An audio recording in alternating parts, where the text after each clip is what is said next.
মেয়েরা আমাদের মেলা হচ্ছে, এমনকি আমাদের যেটা মেলা হয় সেই মেলাতে সারা রাত মেয়েদেরকে বসিয়ে রাখা হয়। সেটা জাস্ট আশা কর্মী নয়, এএনএম দিদি আছে, সিএইচও দিদি আছে, তাদেরকে বসিয়ে রাখা হয় সারা রাত। কিন্তু লক্ষ্মীর ভান্ডার পাচ্ছে তো কি হয়েছে? সবাই তো পাচ্ছে, ঘরে বসে লক্ষ্মীর ভান্ডার পাচ্ছে। ওরা কে দিতে বলেছে? ওরা এটা কাজ না করে টাকা পাচ্ছে, ওরা কে দিতে বলেছে? ওনার প্রকল্প কে শুরু করতে বলেছে? সবাইকে লক্ষ্মীর ভান্ডার দিতে, আর আমাদের কাজ করে টাকা দেয়নি কেন? এটা কে ওনাকে করতে বলেছে? উনি ওনার যে ওনাকে উপদেষ্টা আছেন তার মাথার বুদ্ধি নিয়ে করেছেন, আমাদের মাথার বুদ্ধি নিয়ে করেননি। তার তাই আমরা লক্ষ্মীর ভান্ডার, আমরা বিনা ড্রেসে এসেছি, আপনি কোন এতে আমাদের টিকিট না দিয়ে থাকতে পারেন? আমরা তো ড্রেস পরিনি, আমরা তো বিনা ইউনিফর্মে এসেছি। আমরা আপনার পাবলিক, আপনার গাড়িতে যাব, আপনারা টিকিট দেবেন বলতে ওনারা বললেন ঠিক আছে আমরা ছেড়ে দিচ্ছি, এবারে পুলিশ যা করবেন করবেন। আমরা ইউনিফর্ম ছাড়াই, আমাদের ইউনিফর্ম পরে আসলে আমাদেরকে নানা রকম হেনস্থা করছিল, তাই আমরা ইউনিফর্ম ছাড়াই এসেছি। আমাদের কোনো রকম আসতে দিচ্ছিল না, গেটে আটকে দিচ্ছিল, স্টেশনে আটকে দিচ্ছিল, ট্রেন থেকে নামিয়ে দিচ্ছিল, আমাদের ওপর অযথা হয়রানি করছে, আমাদের স্বাস্থ্য ভবন পৌঁছাতে দিচ্ছে না। আমার দিকে তো 21শে জানুয়ারি আসার কথা বলেছিল, কিন্তু আসতে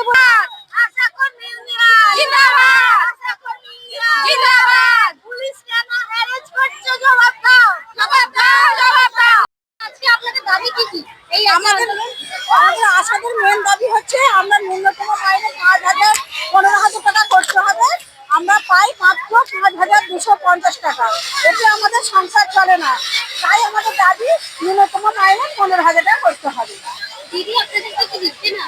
না, দিচ্ছেন না তো। আমাদের শুধু এইটুকুই দাবি যে আমাদের 5,200 টাকা কাকে কি করে একটা ঘরের যে কাজ করে বাসন মাজে তাকেও এর থেকে বেশি টাকা মাইনে দেওয়া হয়। তাহলে আমরা 24 ঘন্টা ডিউটি করব আর 5,250 টাকা মাইনে কোথাও আছে? ইন্ডিয়ার কোনো রাজ্যে আছে কি? আমরা এটা জানতে চাই। না, কোনো ছুটি নেই, মাতৃকালীন ছুটি নেই, কোনো ছুটি নেই, আমাদের কোনো ছুটি নেই। 24 ঘন্টা ডিউটি। এক্ষুনি রাত 12টা যদি বলে আসুন, আসতে হবে। দিদিকে বলেছেন রাত্রে মেয়েদেরকে কাজে যেতে না, তারপরেও আপনারা তো রাত্রে ফিরেছেন। হোম ডেলিভারি করা যাবে না? রাত 12টা যদি কোনো ডেলিভারি না ডাকে তাহলে যেতেই হবে, বাধ্য তো। উনি অনেক কথাই বলেন, উনি যা বলেন তাই করেন? উনি যে দিদি যে বলেন যে যা বলেন তাই কি করেন? উনি অনেক কিছুই বলেন। লক্ষ্মীর ভান্ডার পাচ্ছে তো কি হয়েছে? সবাই তো পাচ্ছে, ঘরে বসে লক্ষ্মীর ভান্ডার পাচ্ছে। ওরা কে দিতে বলেছে? ওরা এটা কাজ না করে টাকা পাচ্ছে, ওরা কে দিতে বলেছে?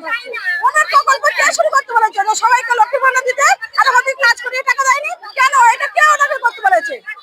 উনি ওনার যে ওনাকে উপদেষ্টা আছেন তার মাথার বুদ্ধি নিয়ে করেছেন, আমাদের মাথার বুদ্ধি নিয়ে করেননি।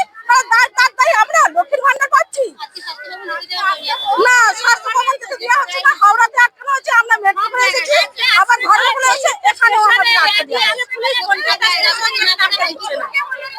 না। বাড়ানো আমরা কর্মবিরতিতে আছি, তো এই চলবে, কর্মবিরতি চলবে। হোম ডেলিভারি হচ্ছে, আরো হবে। আমরা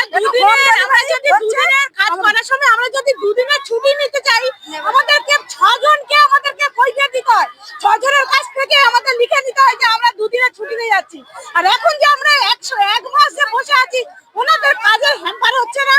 আমাদের প্রথম যেতে হচ্ছে সিএইচও দিদির কাছে লিখে নিয়ে আসো, তারপরে এএনএম দিদির কাছ থেকে লিখে নিয়ে আসো, তারপরে আমরা যখন ব্যবসাদারের কাছে নিয়ে যাচ্ছি, ব্যবসাদারা বলছেন পিএইচএন দিদির কাছ থেকে নিয়ে আসো। এই করে আমরা 5 জনের কাছ থেকে চিঠি নিলে তবে আমরা 3 দিনের ছুটি পাই। আর এখন যে আমরা 1 মাস বসে আছি, এটা কি কোনো কাজের কি হ্যাম্পার হচ্ছে না? এটা কিভাবে চলছে? আমাদের দাবি, আমরা ন্যায্য দাবিতে আমরা আমাদের টাকার 15,000 টাকা দাবি তো আমরা করেছি। আর কোনো আশাকর্মী মারা যাচ্ছে কর্মরত অবস্থা, তাদের একটা পয়সাও দেওয়া হচ্ছে না। তারা যে বাচ্চারা আছে, অনেকের তো স্বামী নেই বাড়িতে, কিন্তু তাদেরকে একটাও পয়সা দেওয়া হচ্ছে না। ইচ্ছে মতো করে খেলা বেলা তোমার যেখানে যা হচ্ছে সেখানেই বসিয়ে দিচ্ছে। আমরা মেয়েরা, আমাদের মেলা হচ্ছে, এমনকি আমাদের যেটা মেলা হয় সেই মেলাতে সারা রাত মেয়েদেরকে বসিয়ে রাখা হয়। সেটা জাস্ট আশা কর্মী নয়, এএনএম দিদি আছে, সিএইচও দিদি আছে, তাদেরকে বসিয়ে রাখা হয় সারা রাত। কিন্তু এইসব মেয়েদের কে দেবে? এতে আজকে মেন হচ্ছে আজকে বেগুনি দেখলেই অ্যারেস্ট করতে হবে। আমরা ঘর থেকে বেরিয়েছি, টোটো থেকে, ট্রেন থেকে, আমাদের এমনকি স্টেশনে ধরে আমরা কিভাবে লুকিয়ে আমরা ফাইট করে অন্য দেশ করে আমরা ট্রেনে চেঞ্জ করেছি দেশ, আমরা মেট্রোয় করেছি, মেট্রোয় টিকিট কাটতে দেবে না সেখানে লড়াই। আমরা ওনাদের বোঝালাম আমরা বিনা দেশে এসেছি, আপনি কোন এতে আমাদের টিকিট না দিয়ে থাকতে পারেন, আমরা তো ড্রেস পরিনি, আমরা তো বিনা ইউনিফর্মে এসেছি, আমরা আপনার পাবলিক আপনার গাড়িতে যাব, আপনারা টিকিট দেবেন বলতে ওনারা বললেন ঠিক আছে আমরা ছেড়ে দিচ্ছি, এবারে পুলিশ যা করবেন করবেন। তবে এখানে মানে আজকে প্রচুর বাধা, আমাদের লুকিয়ে মানে আসামির এত ভয় পেয়েছে যে স্বাস্থ্য ভবনে যাওয়ার মানে আমাদের একটা বন্ধ করে দিচ্ছে, কিন্তু পারছে। জলপাইগুড়ি দার্জিলিং বাইরে থেকে তারা কালকে রাত্রিরে এসে তারা ভোট পেতে উঠে সেখানে হামলা করছে, কোনোদিন পারবে না। কোনো রাজনৈতিক দল না, আমাদের এটা আমাদের ইউনিয়নের জন্য আমরা আমাদের পরিশ্রমের দাম পাচ্ছি না, তার জন্য কোনো রাজনৈতিক দলের মধ্যে নেই। কিন্তু এটা তো সরকার বলছে যে আপনাদের রাজনৈতিক কোনো দল সরকার যদি বকে জানে না আমাদের কতদিনের বকে আছে, সরকার সব ন্যায্য দাবি করলেই তো সরকার সব থেকে দেবে। যারা মাস্টাররা এসেছিল তাদেরকেও বলে দিয়েছে যে এরা রাজনৈতিক ইস্যু নিয়ে এসছে। এখন যারাই ন্যায্য দাবিতে আসছে তাদেরকেই দিয়ে দেওয়া হচ্ছে এটা রাজনৈতিক ইস্যু। এই ছাড়া তো ওনার তো আর কিছু বলার নেই। হ্যাঁ, দেখছি আপনারা ইউনিফর্ম ছাড়াই আমাদের ইউনিফর্ম পরে আসলে আমাদেরকে নানা রকম হেনস্থা করছিল, তাই আমরা ইউনিফর্ম ছাড়াই এসেছি।